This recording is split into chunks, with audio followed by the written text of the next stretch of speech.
fly, hey, hey, please stay. Don't fly, hey, hey, please stay. Don't fly, hey, hey, please. Salam. How you doing? Eugene back at you again. So, okay.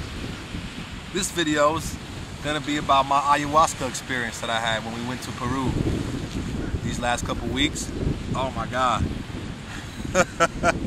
Woo. Deep. Very deep. It wasn't what I expected.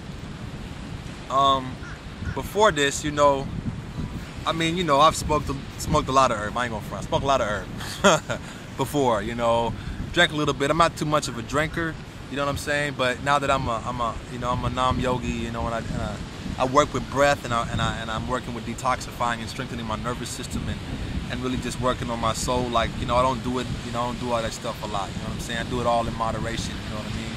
But I like to stay present to how I feel. Just to be in some type of control, you know what I mean, of myself. So the idea of ayahuasca, and having studied it and read about it, watched some video blogs, watched some movies, heard some speakers,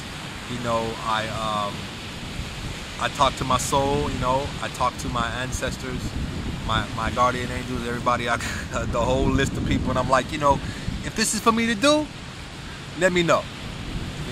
Help me feel my way through this.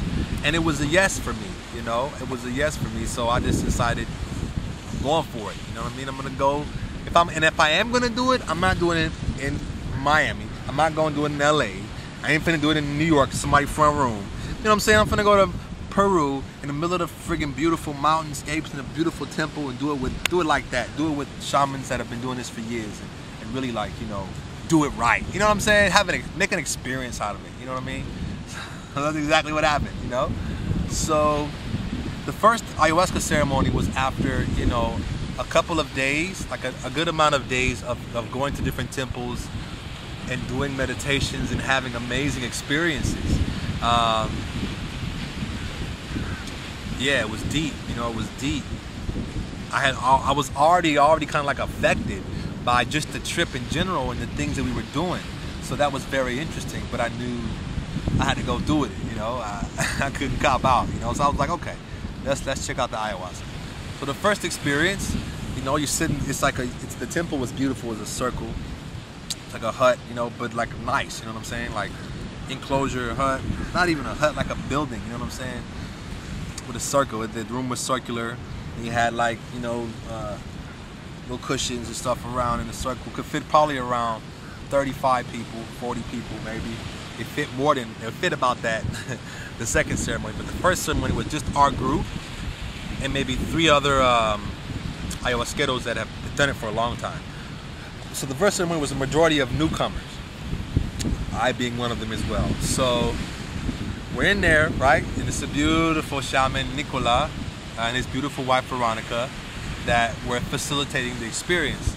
So, okay, we're in all white. We've already meditated in the temple to do our non-meditations there, just to make sure that the container in which we were doing it in was safe, to calling in, the luminous beings and for guidance, on this journey. So we did that. Nicola came and spoke with us about some of the rules and the history behind the ayahuasca and the mixture, which is very key, because there's thousands of different qualities of ayahuasca, different vines, and different ways of preparing it. And the family that prepares the ayahuasca for Melissa Wasi has been doing it for like generations. That's what they do, that's all they do. And they do it with love and consciousness, So that was important to me. You know what I mean? Like, you want something that's just kind of thrown together, nah. You want somebody that's really committed and in love with what they do, that they're infusing their love with the ceremony. You know what I'm saying? With the ceremony of preparing the plant. So he explained how ayahuasca was prepared and who was prepared by, and some of the ins and outs about what to do and to stay calm and stay in the temple. And if you do go outside, come back. And if you got to purge, you purge. It's a normal thing. Sometimes you do, sometimes you don't. But I felt a very strong sense of peace when Nicolas was speaking. Very sweet brother, very sweet brother, very serious about what he's doing, but very sweet. You know what I mean? So that sweet energy was pretty much prevalent throughout the whole ceremony. So who is leading the ceremony is also, I saw, also made a difference as well, you know, in their energy, because they're a part of the container as well. So he told us the do's and the don'ts, gave us some precautions, you know, and then we had maybe a couple of minutes to kind of like get enough pillows and stuff, because it started at around 9:30 and then it goes until the next morning, you know, because time just doesn't, it's not the same, you know. I couldn't tell you how long something happened there. Even when I wasn't at this ceremony, like in Peru, time slowed down tremendously. So it was like, our space was so full, and it would be like 5:30 or something. You'd be like, it's 5:30? So it's very interesting how time moves relative to the collector's consciousness of a space, right?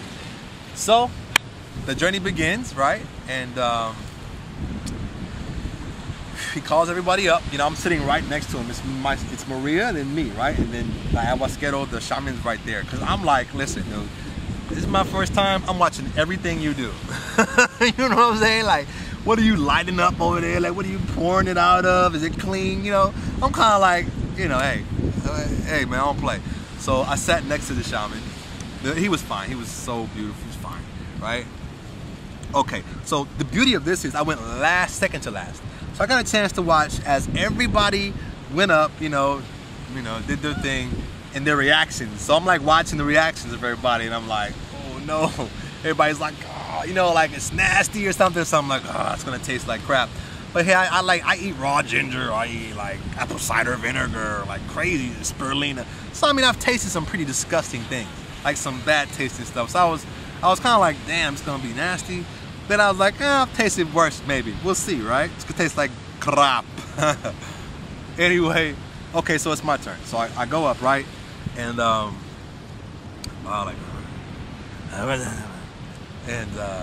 he pours ayahuasca, right? So then you do kauchaita, you know, to life, l'chaim, you know what I'm saying?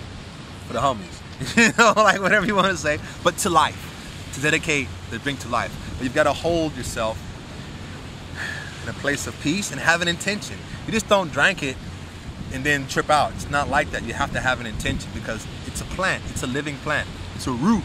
So it's from in the earth. And if you have an intention when you use it, it allows for you to fulfill it.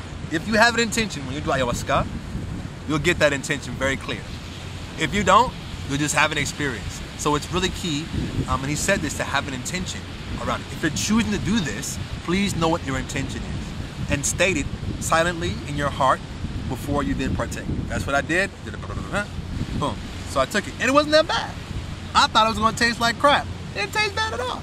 Kind of tastes like a 2-day-old mocha or something. I don't know. It wasn't that bad. So I was like, oh, you know what I'm saying? Like, this ain't bad. So I went back, sat back down. Then so then he turns on all the lights, right?